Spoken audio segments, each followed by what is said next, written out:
Hola hermanas, ¿cómo están? Em, bueno, empezamos otro nuevo estudio del libro de Santiago y hoy día vamos a continuar con esta serie de estudios que hemos estado haciendo desde el año pasado y que ahora ya vamos en el capítulo 5, ¿verdad? En el último capítulo de Santiago. Hoy día nos toca el capítulo 5, versículos 7 y 8. Y vamos a primeramente orar para poder comenzar, ¿ya? Señor amado, le damos gracias por este nuevo día de vida. Le damos gracias, Señor, por este momento en que podemos estar reunidas de alguna forma, tal vez no en el mismo momento, pero sí estar pudiendo estudiar tu palabra, escuchar tu voz, siendo edificadas por ti. Te agradezco por esta posibilidad. Ruego, Señor, tú en este momento nos limpies de cualquier cosa que entorpezca nuestra comunión contigo, nuestro entendimiento, que podamos, Señor, estar libres de pecado y lo rogamos a través de Jesús, que tú nos des esa limpieza, Señor, que nos pueda ayudar para comprender bien lo que nos quieres enseñar. Tu enseñanza es buena, es agradable, es edificante, es alentadora. Y Señor, muchas veces puede que sea una enseñanza firme, Señor, una enseñanza fuerte, pero Padre, siempre sabemos que lo haces y nos enseñas porque nos amas, porque quieres lo mejor para nosotros y para que nosotros también te podamos dar la gloria a ti. Te pido, Señor, en este momento que tú, Padre, seas tomando el control y que todo lo que se hable, Padre, sea guiado por tu Espíritu Santo. Aprovecho de orar, Señor, en especial por mis hermanas que puedan estar en aflicción, que puedan estar con problemas, que les producen, Señor, mucha ansiedad, dolor, sufrimiento. Te ruego, Señor, por ellas, para que tú las ayudes, les recuerdes, Padre, que tú estás con ellas, que ellas puedan creerlo y eso sea de aliento para sus vidas, Señor. Te damos gracias porque te tenemos a ti y sabemos que tu promesa es que vienes por nosotros. Te damos gracias por todo este momento, Señor, en el nombre de Jesús. Amén. Ya, bueno, vamos a partir entonces diciendo de que lo que nos toca estudiar, que es el versículo 7 y 8, va en conjunto con el versículo 9, 10 y 11, pero lo vamos a hacer en dos partes, ¿ya? Entonces hoy día vamos a leer el 7 y 8 y ahí les voy a explicar por qué el 9, el 10 y el 11 van en conjunto con este. ¿Ya? Dice así en Santiago 7, 8. Por tanto, hermanos, tened paciencia hasta la venida del Señor. Mirad cómo el labrador espera el precioso fruto de la tierra, aguardando con paciencia hasta que reciba la lluvia temprana y la tardía. Tened también vosotros paciencia y afirmad vuestros corazones, porque la venida del Señor se acerca. Entonces, como dijimos, ¿por qué van unidos? Es porque el tema en estos versículos es el mismo, el énfasis que se quiere dar es el mismo. Y voy a darles un aporte que siempre tenemos que tenerlo en cuenta cuando estudiemos cualquier porción de la escritura, cualquier libro, cualquier versículo inclusive. Ya lo tomemos por completo todo el capítulo o partes de los versículos. Tenemos que tener dos puntos importantes. Hay algunos otros, pero estos son como básicos, ¿ya? Si ustedes se fijan, en el versículo 7 al 11 hay una palabra que se repite 5 veces. Esta palabra es la palabra paciencia. Y hay otra palabra u otro tema que se repite también durante estos pasajes, que es la venida del Señor, que está cerca. Y se repite 3 veces. Es lo que más se repite en esta porción. Por lo tanto, podemos darnos cuenta de inmediato que el énfasis, lo que el Señor quiere exhortar, lo que Santiago quiso hablar en ese momento para edificar la vida de sus hermanos, era la paciencia y la venida del Señor. Como les decía, uno de los aportes importantes es que cada vez que estudiamos debemos saber el contexto. Aquí hay hartos factores. Por ejemplo, uno de los factores importantes es saber en qué tiempo se escribió, en qué año, en qué época. También saber a quién se escribió ese versículo, ese capítulo, a quién se escribió ese libro. Es decir, saber el destinatario. Luego, saber el lugar donde se escribió. Saber el contexto social y económico y también importante el contexto espiritual. ¿Ya? Si nosotros sabemos todas esas cosas, vamos a saber por qué se dijo tal cosa, a quiénes se les dijo, en qué ocasión debo ponerlo en práctica, para quién era esa promesa. Pero si nosotros lo leemos sin el contexto, podemos interpretar erróneamente y podemos poner algo que no era para nosotros, o podemos dejar de lado algo porque pensamos que no nos corresponde. Entonces, el contexto es súper importante. Lo segundo es que cuando uno estudia un libro o cuando uno estudia un capítulo o un versículo, hay palabras claves, ¿ya? En un versículo en porción bíblica podemos fijarnos qué palabra o qué concepto es reiterativo, ¿ya? O puede ser una palabra con el mismo sinónimo. Por ejemplo, podríamos decir en dos versículos se repite la palabra alegría, la palabra gozo, la palabra feliz, por decir, es un ejemplo. Y ahí tenemos que fijarnos. Entonces, si se repite muchas veces es porque el énfasis y lo que se está escribiendo algo quiere decirnos acerca del gozo, de la alegría. Esas son las dos cosas que tenemos que tener muy en cuenta cada vez que estudiamos cualquier porción de la Biblia. Entonces, ahora en especial en Santiago vamos a ver el contexto del libro general de Santiago, que ya lo hemos visto, pero es para que ustedes entiendan en el tema del estudio cómo vimos el contexto al estudiar el libro de Santiago. El contexto era en tiempo y lugar que se escribió entre los años 40 y 50 después de la muerte de Cristo y se escribió en Jerusalén. ¿A quién fue escrito? El destinatario fue a los creyentes judíos de las 12 tribus de Israel que estaban dispersados, estaban esparcidos en ese tiempo, no estaban juntos, habían sido dispersados.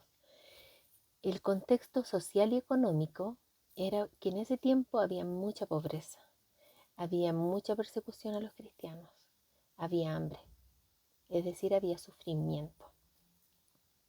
Y el contexto espiritual que había era que ellos vivían siendo cristianos, pero como una religión sin obras, como fe sin obras. Ellos podían creer, podían saber las escrituras, lo que se les había enseñado, pero no lo ponían por obra. ¿Ya? Ese es el contexto. Ya sabemos a quién está escrito esto. Y ahora vamos a ir a saber en específico el versículo 7 y 8, el contexto del versículo 7 y 8, sabiendo que se escribió con todo en este lugar, con estas personas, con esta situación social y económica.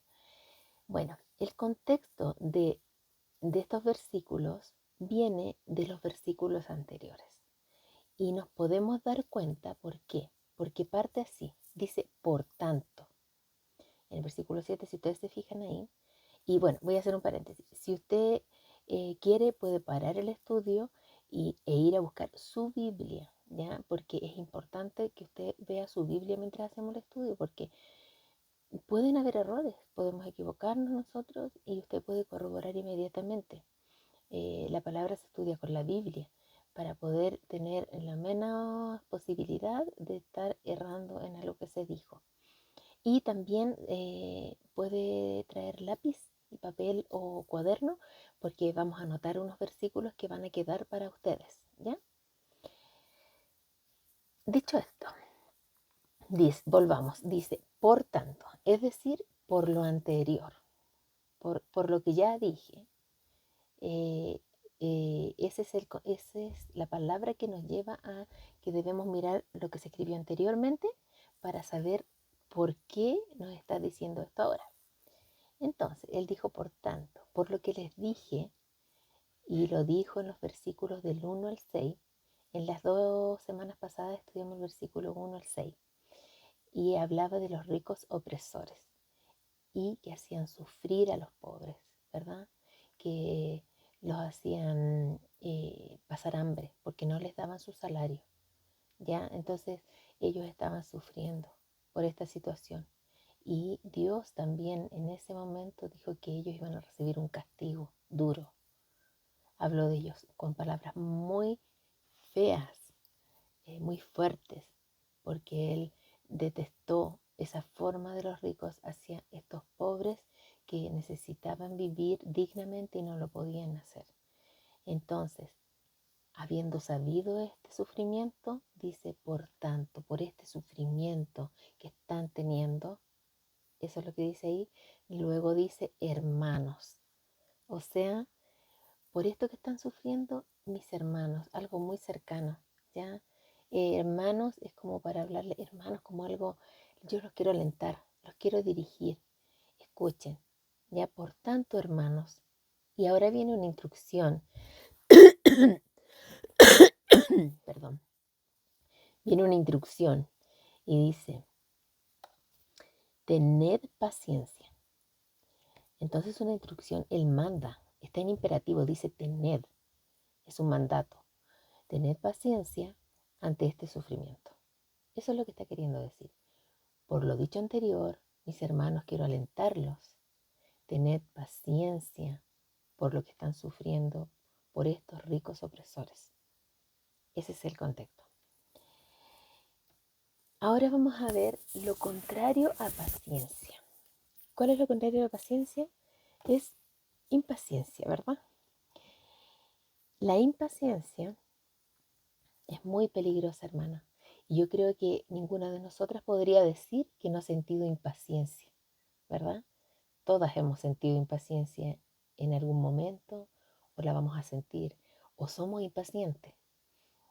Pero la impaciencia no es algo que Dios aconseje, muy por el contrario, porque denota falta de fe, denota querer ser Señor de nuestra vida y no dejar a Dios que se haga cargo de todo. Entonces no es de parte de Dios la impaciencia. De hecho, una de las características del fruto del Espíritu que vino a morar en nosotros cuando recibimos a Jesús es la paciencia. Ahí dice amor, gozo, paz, paciencia, benignidad. Es uno de las características de ese fruto. La paciencia es muy peligrosa porque vamos a nombrar hartas cosas por las que es peligrosa y ustedes se van a ir dando cuenta de que si analizan si están en sufrimientos hoy y necesitan que pronto se solucione un problema, esa impaciencia, esa ansiedad hace que las pruebas sean más dolorosas, porque la estoy viviendo con mucha ansiedad, con mucha preocupación, y eso hace que sea mucho más dolorosa que si yo estuviera pacientemente esperando al Señor. Perdón. Luego de eso, también la impaciencia hace que cuestionemos a Dios. Realmente hace que cuestionemos a Dios. ¿Por qué? Porque decimos, Señor, ¿por qué está pasando esto? ¿Por qué no has permitido esto? ¿Por qué lo permites? ¿Por qué demoras tanto en solucionarlo? ¿Por qué si yo he tratado de ser fiel? Cuestionamos a Dios en por qué vivimos esto. Hace que nos dejemos llevar por nuestros impulsos y emociones. ¿Por qué? Porque en esa desesperación, en no esperar en Dios, nosotros actuamos impulsivamente y emocionalmente. Hace que busquemos nuestra propia justicia y solución a los problemas. Es decir, nosotros ya estamos dejando de lado al Señor y empezamos a ayudarlo, empezamos a decir, no, hoy sí hago esto, y si hago esto otro, pero sin la dirección de Dios y sin esa calma que Dios nos tiene que dar. Hace también que por consecuencia desobedezcamos a Dios, porque atarantadamente empezamos a hacer cosas por nosotras mismas en nuestra desesperación, porque ya no estamos poniendo la vista en Él. y hace que busquemos nuestra propia justicia y soluciones. Perdón, eso ya lo dije. Hace que por consecuencia desobedezcamos a Dios y también hace que finalmente nos alejemos de Dios. Porque si desobedecemos, estamos en pecado. Y eso hace que se produzca una separación, ¿verdad? Porque hay pecado en medio. Por lo tanto, mientras nosotros no nos arrepentamos de esa actitud de ser impacientes, de ser autosuficientes, de no dejar que Dios obre, vamos a estar alejados del Señor. Vamos a empezar a sentir desgano, falta de energía, falta de fuerza, falta de ganas de seguir, no querer seguir. Ya, esas cosas son muy peligrosas, hermanas. No debemos dejar que eso nos domine. Ahora vamos a definir paciencia, ¿ya?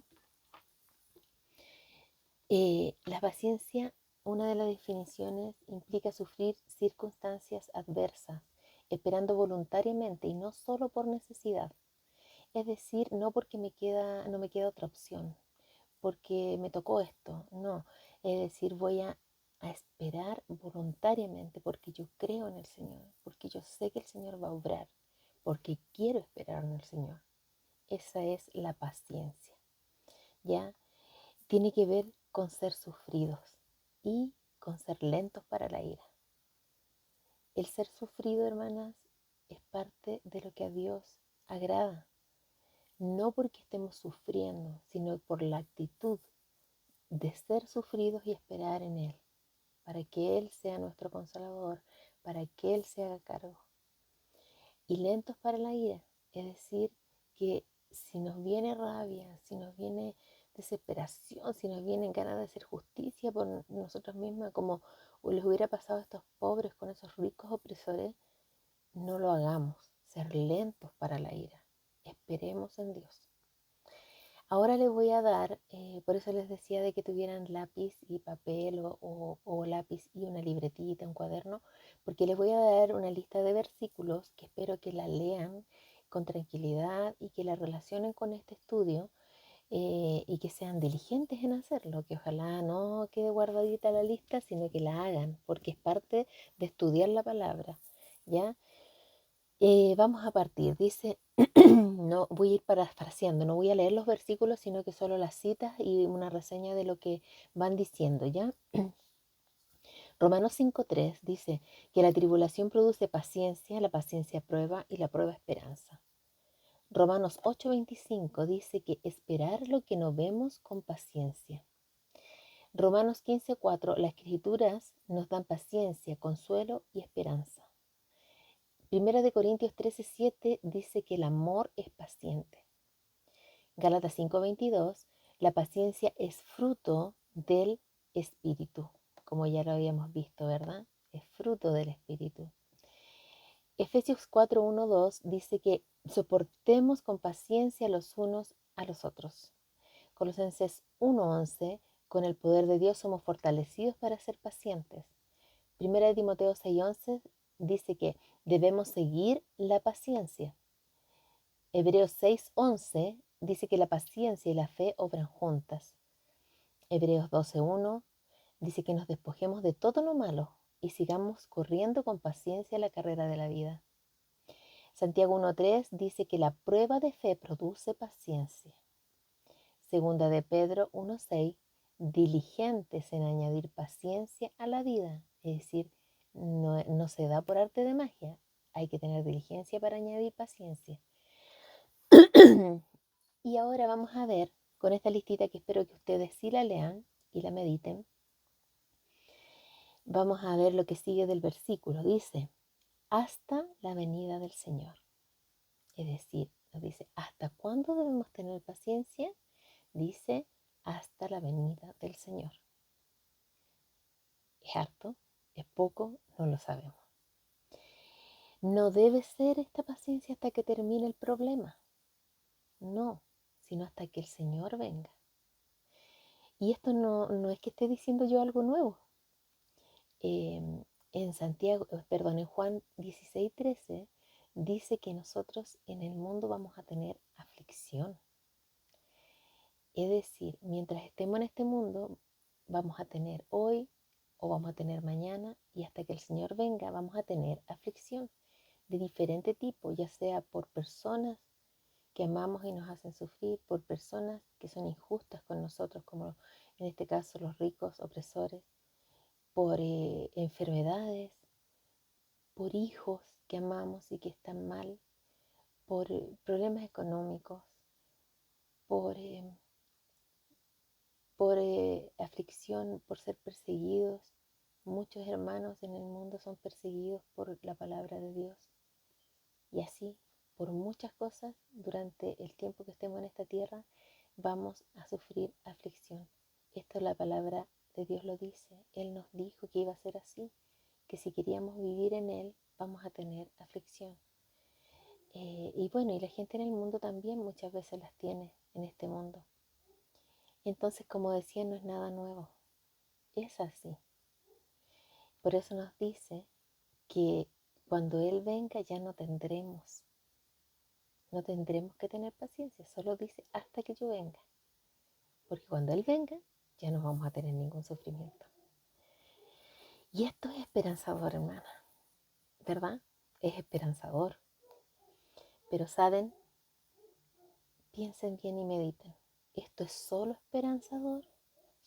esperanzador para quienes anhelen que el Señor venga hoy. Si no, no es muy alentador. Porque quiere decir que nuestro corazón está en esta vida terrenal y no en esperar que el Señor venga pronto. Estamos tan sumidos en nuestros problemas, en nuestra vida terrenal, estamos viviendo con una vista más carnal, si se puede decir, que no logramos estar pendientes de que el Señor venga, y que este pendiente de que el Señor venga nos hace estar alentados, porque a pesar de lo que estoy viviendo, oh, Señor, yo quiero que vengas hoy. Ese es mi aliento, esa es mi gran esperanza, lo que me vuelve la fuerza, lo que me da alegría nuevamente, es saber que en medio de todo esto, tú eres mi gran amor y yo quiero que vuelvas, y tú me dices que vienes pronto. Ya, entonces, esto no es esperanzador para quienes no están esperando la venida del Señor. En Mateo 24:36 vamos a ver qué nos dice el Señor. Porque si nosotros nos preguntamos, ¿cuándo va a ser esto? No lo sabemos, no podemos saberlo. La palabra de Dios dice que ni los ángeles del cielo, nadie aquí en la tierra ni en el cielo siquiera, sabe el día y la hora en que Él va a venir. Nadie, solo Dios. Pero podemos también pensar, ha pasado demasiado tiempo, ha pasado mucho tiempo desde que esto fue anunciado, casi 2000 años desde que se anunció que el Señor volvía. ¿Y será que Dios se olvidó? ¿Será que es muy lento? Y empezamos a dudar, dudamos de esto. En ocasiones decimos, ¿cuándo va a ser? Pero el Señor no se ha olvidado, tampoco es lento para actuar en esto. Y tampoco es mentira. Él lo que dijo lo va a cumplir. En 1 de Pedro 3:9 dice que el Señor no retarda su promesa, según algunos la tienen por tardanza, sino que es paciente para con todos, ¿no es cierto? No queriendo que ninguno perezca, sino que todos procedan al arrepentimiento. Él no quiere que nadie en esta tierra pueda estar fuera de estar con Él un día eternamente. Y por eso, si ustedes piensan, ¿por qué ha esperado tanto? Porque espera a los que están vivos hoy, pero mientras estamos vivos nosotros van naciendo otros, ¿verdad? Y también empieza a esperar a esos. Y mientras espera a eso, nacen más. Es un círculo, un ciclo, ¿verdad? Y el Señor en un punto va a decir, ya, este es el tiempo. Él lo sabe cuándo es, pero es solamente porque Él es amoroso, es misericordioso y está esperando, dando tiempo para que muchos puedan creer en Él y recibirle como Salvador. Esa es la razón. Vamos ahora a lo que sigue en el versículo y dice, Mirad cómo el labrador espera el precioso fruto de la tierra, aguardando con paciencia hasta que reciba la lluvia temprana y la tardía. Entonces, vamos a ver el contexto de lo que está diciendo en esta parte del versículo. Si miramos, está hablando del labrador. El contexto de los labradores de ese tiempo no es el mismo de hoy. Ellos no tenían nada de tecnología, nada de cosas que les ayudaran en su trabajo, ¿ya? En poder labrar la tierra, en poder sembrar.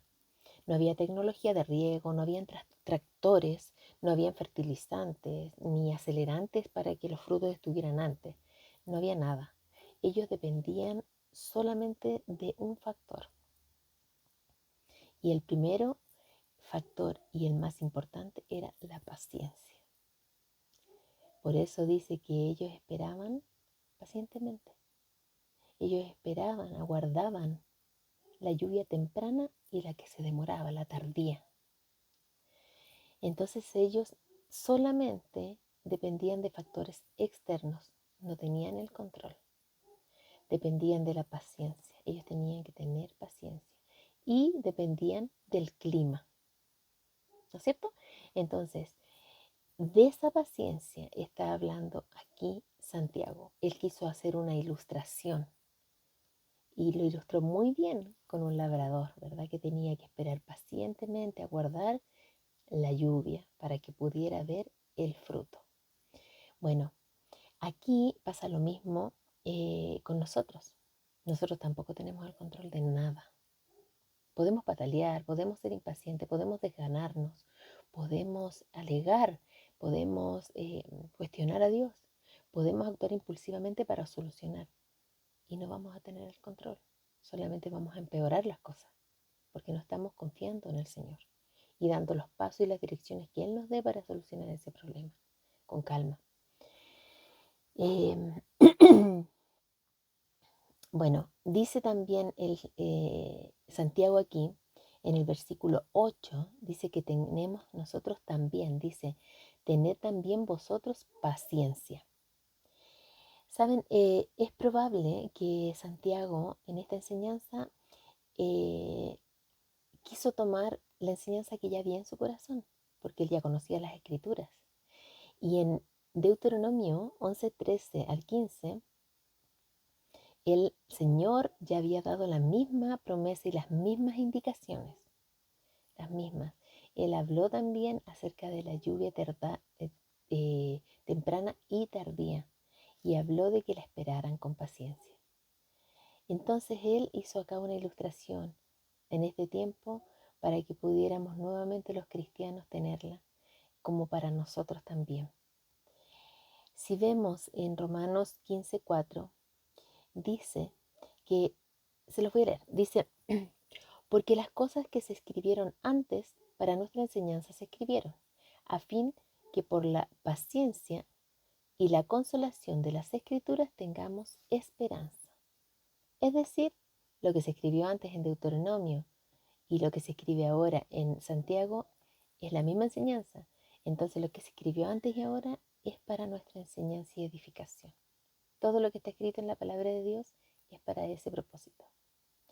Luego dice, en la segunda parte del versículo 8, y afirmad vuestros corazones porque la venida del Señor se acerca. ¿Se dan cuenta? Nuevamente la palabra o el tema, la venida del Señor se acerca, se hace presente. Cuando estamos en sufrimiento y aflicción, cuando nos cuesta soportar lo que nos hacen sufrir otros, tendemos a desviarnos, a desalentarnos, ¿verdad?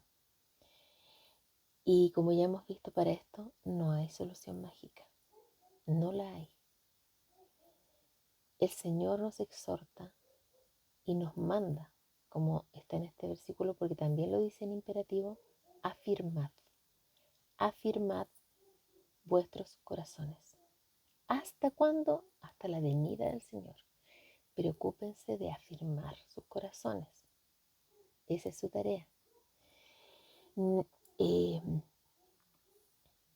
Esto tiene que ver, la palabra afirmar, con compromiso, con resolución, con decisión. Yo me comprometo, yo estoy resuelta, decido mirar al Señor en mi vida, ya sea en la alegría o en las aflicciones. Mi esperanza es Él.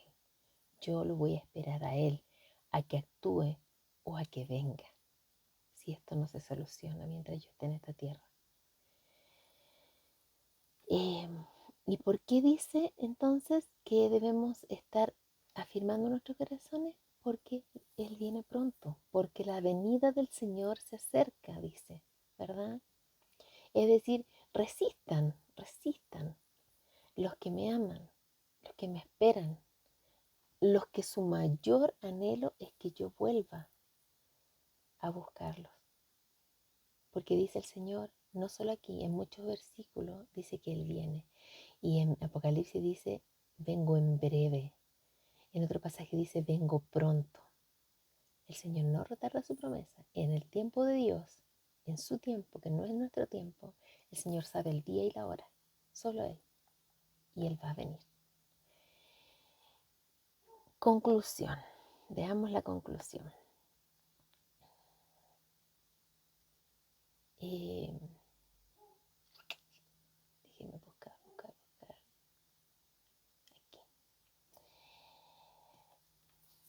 Si podemos concluir y volver a meditar, podríamos hacer una pregunta.